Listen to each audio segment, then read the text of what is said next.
भरी बदरिया पाप की बरसन लागे अंगार। संत ना होते जगत में तो जल जाता संसार। यदि ठाकुर के भक्त ना होते, ईश्वर के भक्त ना होते, सच्चे लोग ना होते, ईमानदार लोग ना होते, तो ये संसार कब का खत्म हो चुका हो। ये ईमानदार लोगों की वजह से, सच्चे लोगों की वजह से ये दुनिया है। आज का जो प्रसंग सुना रहा हूं, ऐसी ही एक सच्ची भक्त का है, सुखिया का। ध्यान से सुनिएगा। हरे कृष्ण दोस्तों, मैं हूं अनुज शर्मा। समंदर किनारे एक गांव था।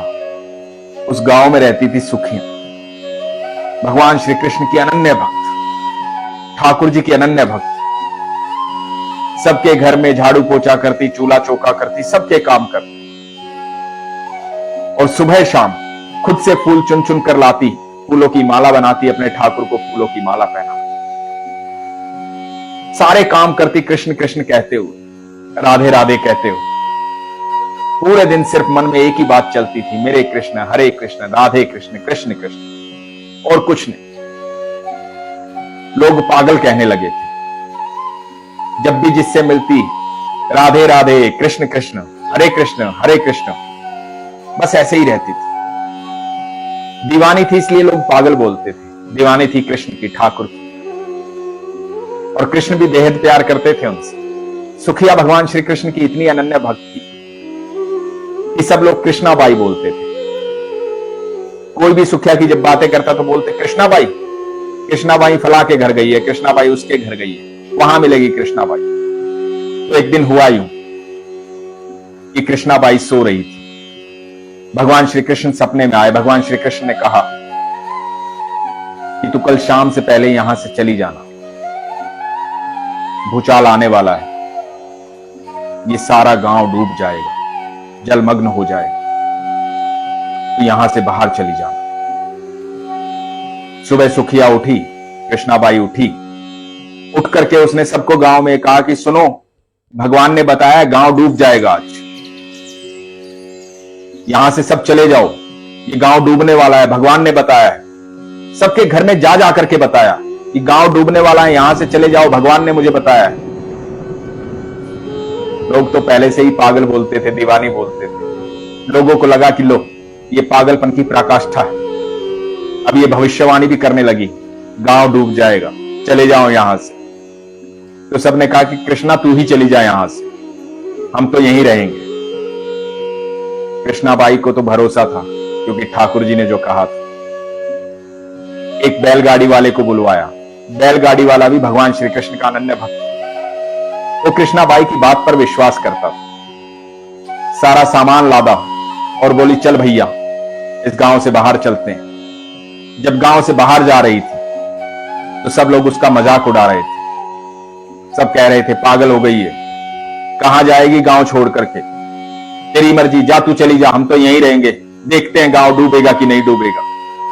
बड़ी आई भविष्यद्वक्ता सीमा के पास पहुंचने वाली थी। उसे लगा भगवान श्री कृष्ण ये कह रहे हैं कि अरे पगली तू कहां जा रही है, वो सुई भूलाई जिससे मेरी माला पिरोती है, उसे कौन लेकर आएगा, और माला नहीं पिरोएगी तो मैं माला पहनूंगा कैसे, वो सुई तो ले आ। और कृष्णाबाई को याद आया कि जल्दी जल्दी में वो सुई रह गई है। अपने ठाकुर को तो ले आई है पर सुई नहीं लाई। बदहवास फिर से भागी। बैलगाड़ी वाले को बोला कि जल्दी से चल, कुछ भूल आई हूं। बैलगाड़ी वाले ने सोचा कि क्या भूल कर आई हो।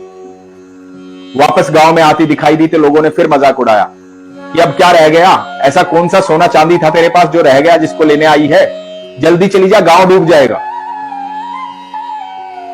कृष्णाबाई को किसी की बात से कोई फर्क ही नहीं पड़ रहा, और कभी फर्क पड़ना भी नहीं चाहिए, क्योंकि जब आपका ईश्वर आपके साथ होता है, किसी और की आवश्यकता नहीं होती है, बस ईश्वर ही साथ होने चाहिए। कृष्णाबाई जल्दी से अपनी झोपड़ी में घुसी, वहां से सुई उठाई, बैलगाड़ी वाले को बोला कि चल जल्दी से भैया, और बैलगाड़ी पहुंची गांव की सीमा पर। जैसे ही सीमा पार की, समंदर में भूचाल आया।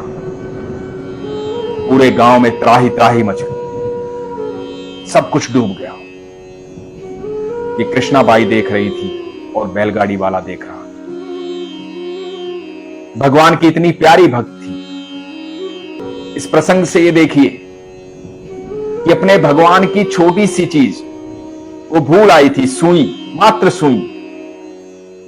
वो सुई भी उस गांव में जब तक रखी रही, उस गांव का बाल बाका नहीं। एक भक्त की जो ऊर्जा होती है ना, बड़ी कमाल की होती है। भगवान श्री कृष्ण की इतनी कृपा होती है उस पर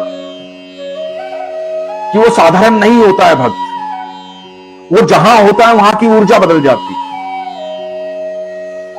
भगवान श्री कृष्ण को सब कुछ ध्यान रहता है, सबसे प्रेम करते, बेहद प्रेम करते। एक छोटी सी सुई का भी ध्यान था कि माई जो है सुई भुलाई है। जो ईश्वर के भक्त होते हैं उनकी ऊर्जा, उनकी चीजों की ऊर्जा अलग होती है।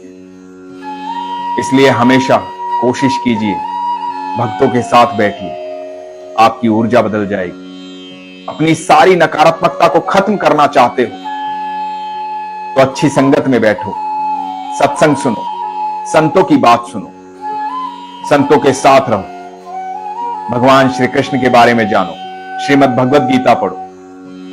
ऐसा व्यवहार लोगों से बनाओ कि आपके व्यवहार से लगे कि आप श्री कृष्ण के भक्त हैं। और जो भक्त होते हैं उनके व्यवहार वैसे ही होते हैं। बाकी तो दुनिया कहती है कृष्ण कृष्ण राधे राधे, खाली कहने से काम नहीं चलता। भक्त हो तो भक्त जैसे रहो, भगवान जैसे रहो, क्योंकि भगवान का भक्त वही होता है जो भगवान जैसा होता है। अपने पिता से यदि आपके गुण नहीं मिलते तो आप पिता के पुत्र नहीं। और यदि आप कृष्ण के पुत्र होना चाहते हैं, राधा रानी के पुत्र होना चाहते हैं, उनके भक्त होना चाहते हैं, तो आपके अंदर वो गुण दिखने चाहिए। और वो गुण आएंगे अच्छे संतों के साथ बैठकर, सत्संग सुनकर, अच्छा साहित्य पढ़कर। आपकी ऊर्जा बदल जाएगी। अपनी ऊर्जा बदलिए, विश्वास रखिए। इसलिए हमेशा कहता हूं, अपने विश्वास को मजबूत रखिए, अपना ख्याल रखिए। हरे कृष्ण।